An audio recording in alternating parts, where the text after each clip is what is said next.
मानव जीवन का सबसे बड़ा विरोधाभास यही है कि जिस जीवन को ईश्वर का सर्वोच्च उपहार माना गया है, वही जीवन कभी कभी हमें बोझ और दुहक का कारण लगने लगता है। जब व्यक्ति बार बार संघर्षों से टकराता है, जब समस्याएं कम होने के बजाय बढ़ती हैं, तब मन में एक स्वाभाविक प्रश्न उठता है, क्या जीवन जीने लायक है? कुछ लोग तो इस सोच तक पहुंच जाते हैं कि पशुओं का जीवन बेहतर है। उन्हें न रोजी रोटी की चिंता, न समाज की अपेक्षाएं, न रिश्तों की उलझनें। लेकिन क्या यह सोच वास्तविकता है या सिर्फ हमारी थकी हुई मानसिकता का प्रतिबिंब? असल में जीवन की घटनाएं नहीं, बल्कि उन घटनाओं को देखने का हमारा दृष्टिकोण ही हमें सुखी या दुखी बनाता है। हम कभी यह सोचते हैं कि हमारे साथ क्यों बुरा हो रहा है, लेकिन शायद हम यह नहीं सोचते कि उस बुराई में भी कोई गहरा अर्थ या अवसर छिपा है। क्या हो अगर कठिनाई ईश्वर की एक परीक्षा हो या एक ऐसे वरदान की भूमिका जिसकी हमें अभी समझ नहीं। आज की यह कहानी एक निर्धन ब्राह्मण की है जिसका जीवन संघर्षों से भरा था, लेकिन उसके जीवन में ऐसे मोड़ आए जिसने उसे यह सिखाया कि वास्तव में सुख बाहर नहीं, हमारे सोचने और कर्म करने के ढंग में छिपा है।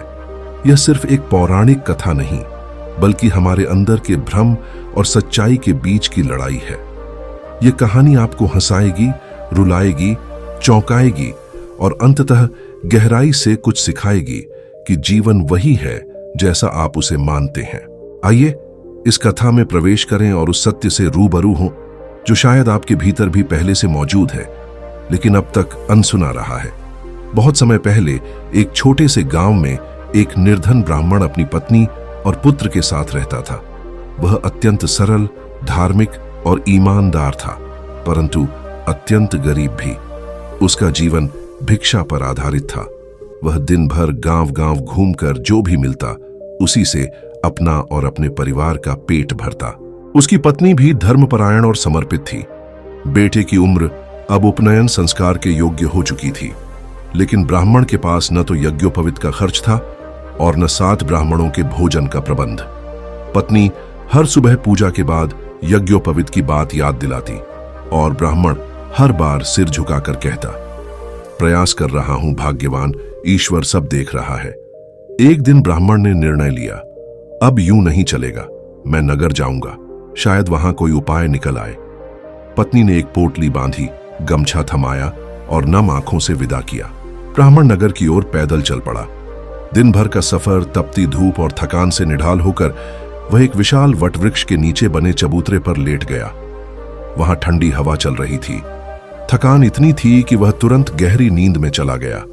ठीक उसी समय विधि और विधाता पंछियों के रूप में भ्रमण करते हुए वहां पहुंचे। उन्होंने नीचे सोए हुए ब्राह्मण को देखा। मैला कुचैला वस्त्र, सूखा चेहरा, लेकिन मुख पर शांति और श्रद्धा। विधि ने कहा, हे विधाता, देखिए यह कितना दुखी है, फिर भी इसके मुख पर कोई शिकायत नहीं। क्या आप इसकी सहायता नहीं कर सकते? विधाता ने मुस्कुराते हुए कहा, हर व्यक्ति अपने कर्म फल के अनुसार ही पाता है। यदि मैं सब पर दया करने लगूं तो कर्मों का क्या मूल्य रहेगा? लेकिन विधि हट पकड़ बैठी, यदि आपने इसकी मदद नहीं की तो मैं यहां से नहीं हटूंगी। विधाता ने अंततः कहा, त्रिया हट के सामने तो देवता भी झुकते हैं, और उन्होंने एक जादुई झोला विधि को सौंपा। इसमें मिठाइयां हैं, इन्हीं से इसके दुख कुछ समय के लिए दूर होंगे। सुबह जब ब्राह्मण की नींद खुली तो उसने अपने सिरहाने झोला देखा। आश्चर्य से उसका मुंह खुला रह गया। जब उसने भीतर झांका तो रंग बिरंगी स्वादिष्ट मिठाइयां उसमें भरी थीं। भूख से बेहाल ब्राह्मण ने झोले से खूब मिठाइयां खाईं। खास बात यह थी कि खाने के बाद भी झोला खाली नहीं हुआ। वह प्रसन्न होकर बोला, ईश्वर ने कृपा की है, और घर लौटने लगा। रास्ते में शाम हो गई। एक गांव में हलवाई की दुकान देख उसने रात बिताने की विनती की। हलवाई ने उसे ठहरने दिया, लेकिन रात में जब ब्राह्मण सो गया तो उसकी प्रसन्नता का कारण जानने की इच्छा में हलवाई ने झोला चुपके से उठाया। उसमें से मिठाइयां निकाल लीं और झोला वैसे ही वापस रख दिया। सुबह ब्राह्मण कुछ जान न सका और घर लौट आया। पत्नी ने आश्चर्य से पूछा, क्या चमत्कार हो गया जो इतने प्रसन्न हो? ब्राह्मण ने मिठाइयां दिखाईं और सब कुछ बताया। दोनों ने मिठाइयां खाईं और जीवन में पहली बार बिना चिंता के दिन बिताया। लेकिन गांव में यह बात फैलते देर न लगी।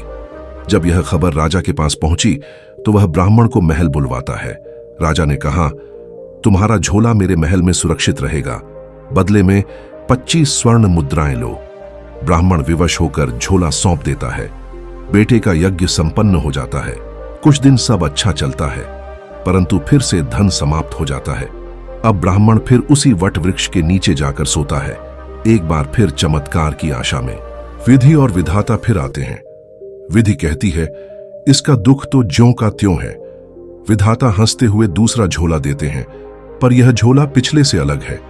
सुबह जब ब्राह्मण उसे खोलता है तो उसमें से हाथ पैर निकलकर उसकी धुनाई करने लगते हैं। जैसे तैसे वह झोले को बंद करता है और सोचता है, इसका कोई उपयोग तो है। वह झोला लेकर हलवाई के पास जाता है। रात को जब हलवाई और उसकी पत्नी झोला खोलते हैं तो उसमें से फिर वही हाथ पैर निकलते हैं और दोनों की पिटाई शुरू हो जाती है। पूरा मोहल्ला इकट्ठा हो जाता है। ब्राह्मण आता है और कहता है, यदि आप मेरी मिठाइयां लौटाएं तो यह झोला शांत हो सकता है। हलवाई डर के मारे सब कुछ लौटा देता है। ब्राह्मण झोला बंद करता है, सब शांत हो जाता है। अब राजा को फिर खबर मिलती है कि ब्राह्मण के पास फिर कोई चमत्कारी झोला है। इस बार राजा 4 गांव देने का वादा करता है और झोला ले लेता है। जैसे ही राजा झोले को खोलता है, उसमें से फिर वही हाथ पैर निकलते हैं और राजा, रानी व सिपाहियों की धुनाई करते हैं। चीख पुकार मच जाती है। ब्राह्मण बुलाया जाता है। वह कहता है, यह झोला तभी शांत होगा जब आप मेरा पहला झोला लौट आए। राजा विवश होकर पहले वाला झोला लौटाता है। ब्राह्मण दोनों झोले लेकर घर लौट आता है। अब उसके पास सुख भी था और अनुभव भी।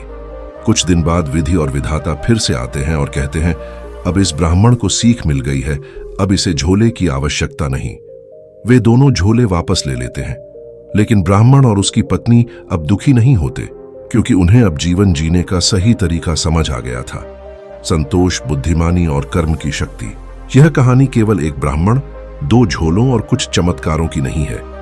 यह कहानी हर उस इंसान की है जो जीवन में बार बार गिरता है, टूटता है, फिर भी उम्मीद नहीं छोड़ता। ब्राह्मण की तरह हम सभी अपने अपने जीवन की यात्रा में संघर्ष कर रहे हैं। कभी आर्थिक तंगी, कभी पारिवारिक समस्याएं, कभी मानसिक थकावट और कभी सामाजिक असमानताएं। लेकिन ये सभी दुख केवल बाहरी नहीं है।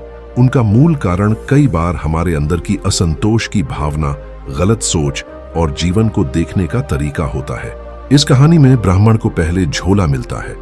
वह सुख देता है, लेकिन अस्थायी। जब वह उसे संभाल नहीं पाता तो खो देता है। दूसरा झोला आता है।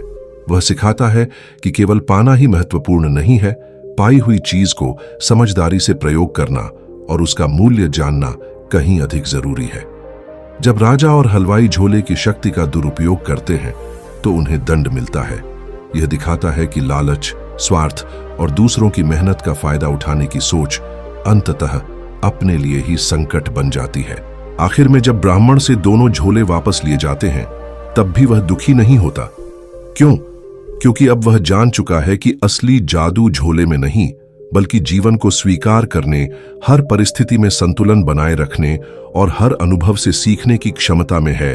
अगर आपको ये कहानी पसंद आई हो तो इस वीडियो को लाइक करें, नीचे कमेंट करके बताएं कि आपने इससे क्या सीखा और चैनल को सब्सक्राइब करना ना भूलें।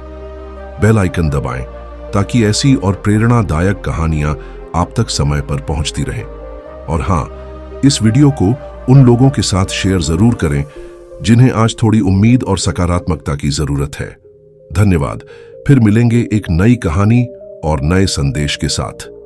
नमो बुद्धाय।